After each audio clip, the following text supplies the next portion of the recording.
Okay, this week I'm going to be working in this corner. I'm not a huge fan of this corner thing, and both me and my husband have been wanting a bookcase or bookshelves somewhere around the house, but I really don't have too many other places to put it other than here.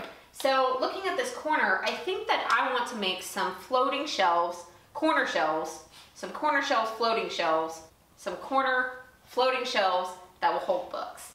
Let's get going. I'll be making all of my shelves from 2x4 and 1/4 inch plywood, and I do have a free plan available on my website. The first thing I did was take all of the 2x4s and cut them to the width needed at the table saw. Then I set up a stop block at the miter saw and cut all of my pieces to length. Next, I repeated the process using the 1/4 inch plywood. This will be used to make up the top and bottoms of the shelves. After cutting them to width, then I moved over to the miter saw and set up a stop block and cut them to length.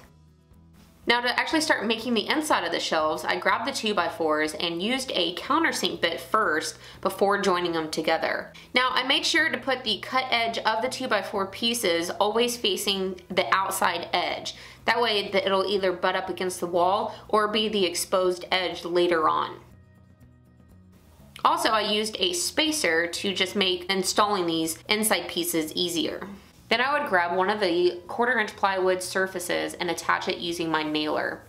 Now for the time being, I only attached one surface so that I wouldn't have a tight spot for my drill whenever installing these. I was mostly done building the shelves when I decided to make the two bottom shelves a little bit deeper. And I didn't have enough 1/4 inch material to cut two new surfaces, so I ended up just using a patch piece. To make sure that all of the ends were as flush as possible, I grabbed my belt sander and attached it to my workbench, which is a really awesome feature by the way, and then just grabbed each shelf individually and ran each side over the sandpaper to make sure that it was nice and smooth.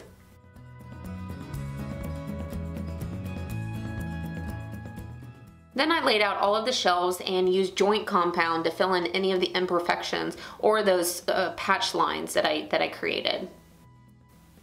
And while that compound was drying, I decided to go ahead and make some molding. This is really exciting for me because it's my first time really getting to use my router table. I made the molding from some scrap 2x4s that I had, and I was just so pleased with the results. I made 2 or 3 passes to get the profile completely cut in.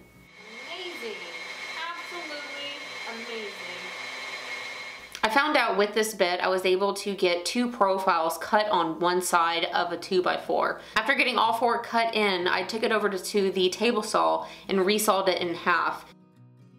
Then I laid it down flat and cut it in half to get the 4 separate pieces. Next I applied 2 coats of paint to the shelves. And while that was drying, I cut all the different molding pieces to the lengths needed, using a miter on all of the ends. Then spent a little bit of time cleaning them up with a chisel and sandpaper. Then I also gave them a few coats of paint as well.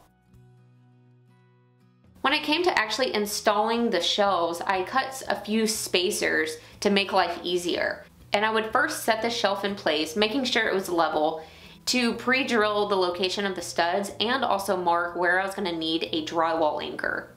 Then I was able to set the shelf back into place and attach it permanently with the screws. With the long shelf attached, I came back and repeated the steps with the shorter shelf, using a clamp to help hold it in place. When it came time to attach those front surfaces, again I used a countersink bit first. And I just repeated the same exact steps for all of the other shelves. So you can see they do, these things are sturdy. They're gonna be perfect for holding books. I can't be more pleased. After they were all installed, I went through and nailed on all of the bottoms. Then it was time to attach the molding, and that's when I found a mistake. So, big mistake, silly mistake. Whenever I was making this molding, the height of it, I did not take into consideration the bottom that I was going to be adding. So now this molding is under flush. I went ahead and installed the pieces, and what I'll do is come back later and make a kind of fill-in molding part that will fill up that gap. I came through and just attached these with the brad nailer.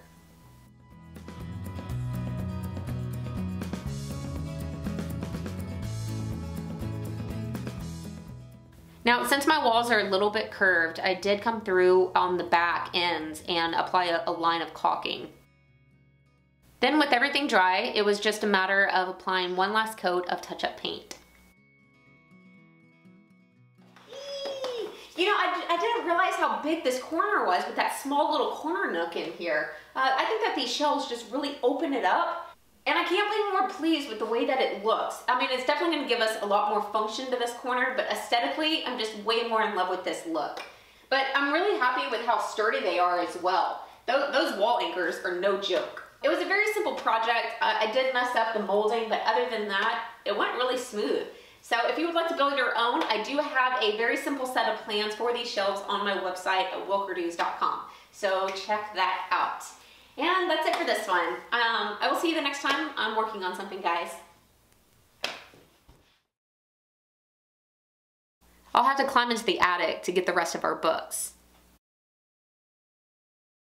Real quick, I want to say a big thank you to lynda.com for sponsoring this video and supporting what I do. Now, if you don't know, lynda.com is a website that has online video tutorials available for one flat monthly fee. They have a ton of topics that range from education to animation to music to design, and all classes are taught by professionals that are passionate about teaching. So the information that you're getting is not only clearly given, but it's also very accurate. If there's something that you've been wanting to learn, let's just say designing a website, then you can go to lynda.com and take an entire course on that subject, and it'll walk you through from the very beginning all the way to the very end. And what I really like is there's an index given to you to where if you already know about a subject, you can very easily skip to the next chapter. And of course, with it being online, you can learn at your own pace. It's a pretty cool website that I've been able to get plenty of use out of. So again, if you would like a free 7-day trial, then go to lynda.com/April.